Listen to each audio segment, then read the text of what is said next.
Présidence. En question principale, je reconnais maintenant la députée de Robert-Bourassa. Merci beaucoup, Madame la Présidente. Ce n'est pas de gaieté de cœur que je me lève ce matin. Malheureusement, notre culture subit directement les conséquences de la mauvaise gestion caquiste. Un seul constat s'impose. Votre gouvernement est en mode coupure en culture. À Québec, le Théâtre Labordé annule des productions pour sa prochaine saison. Ex Machina annule des spectacles et suspend les contrats d'artistes en résidence. À Sept-Îles, la salle Jean-Marc Doyon coupe 20 spectacles.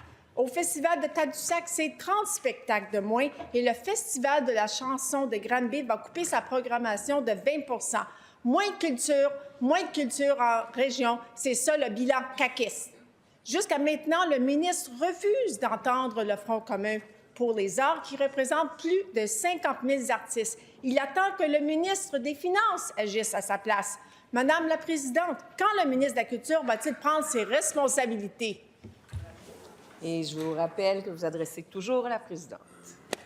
Monsieur le ministre de la Culture et des Communications. Merci, Madame la Présidente. Je vais vous donner, moi aussi, quelques chiffres parce que je pense que c'est important de remettre les choses en perspective. On a beaucoup parlé des musées cette semaine. Savez-vous quoi, Madame la Présidente? En 2022, quand je suis arrivé, on a bonifié l'enveloppe de financement pour les musées. Notre programme pour financer les musées partout au Québec, on l'a augmenté de 31,5 %. Le CALQ, le Conseil des arts et des lettres du Québec, Madame la Présidente, depuis 2018, de combien avons-nous augmenté le budget? De 35, presque 36 %.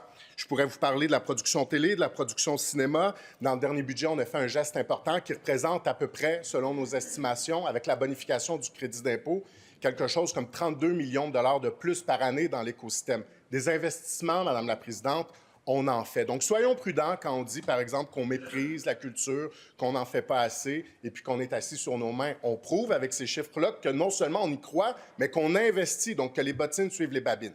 Maintenant, est-ce que ça veut dire que tout va bien? Est-ce que ça veut dire qu'il n'y a aucun défi? Bien sûr que non, Madame la Présidente. On voit les défis du milieu culturel, notamment depuis la sortie de la pandémie. C'est la raison pour laquelle je suis actuellement en train de travailler avec eux pour voir comment on peut les aider. Financièrement, c'est une chose, mais de la façon dont on dépense les sommes aussi. Première complémentaire. Laisse Julie-Anne Richard de Rideau répondre au ministre. Ce 35 % est constitué de mesures temporaires dont certaines prendront fin le 31 mars. Ce qui est vrai, par contre, c'est que le Conseil des arts et des lettres disposait de 93 millions en 2018, puis c'est le même budget 7 ans plus tard. Les organismes culturels vivent la réalité que le ministre refuse de reconnaître. Quand va-t-il agir? La réponse du ministre. Madame la Présidente, je ne sais pas d'où sortent ces chiffres-là, mais ce que je peux vous dire, c'est que les chiffres que nous avons, les chiffres que nous étudions lors de l'étude des crédits, ce ne sont pas ceux-là. Donc, ma collègue peut choisir les chiffres qu'elle souhaite. On peut avoir ce débat-là ce matin. Je ne pense pas que ça va être à son avantage, mais je vous donne des chiffres officiels, là. Le budget, les crédits que nous avons votés pour le Conseil des... Le budget que nous avons voté, je ne sais pas si elle m'écoute, pour le Conseil des arts et des lettres du Québec, nous l'avons fait collectivement. 2019-2020, 118 millions de dollars. Et maintenant, dans le dernier exercice budgétaire, celui qui va se terminer au 31 mars, on est à 161 millions de dollars.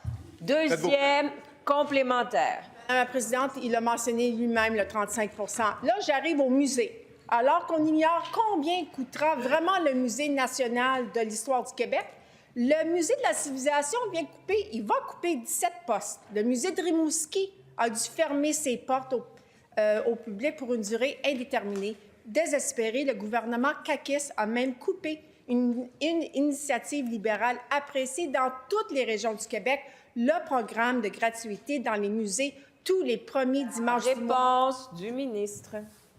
Je n'ai pas entendu de question, Madame la Présidente, mais je vais continuer sur ce que je vous disais tantôt. On a augmenté le budget de 35 %. Faites le calcul. Nous étions à 118 millions au budget 2019-2020. Nous sommes maintenant à 161 millions dans l'exercice budgétaire actuel. Combien ça fait, Madame la Présidente? Je vous laisse le temps. Il reste une minute, là. 35, presque 36 % d'augmentation. Donc, le 93 millions dont elle parle, je ne sais pas, elle le sort d'où, mais ce n'est pas les chiffres sur lesquels nous avons voté en étude de crédit.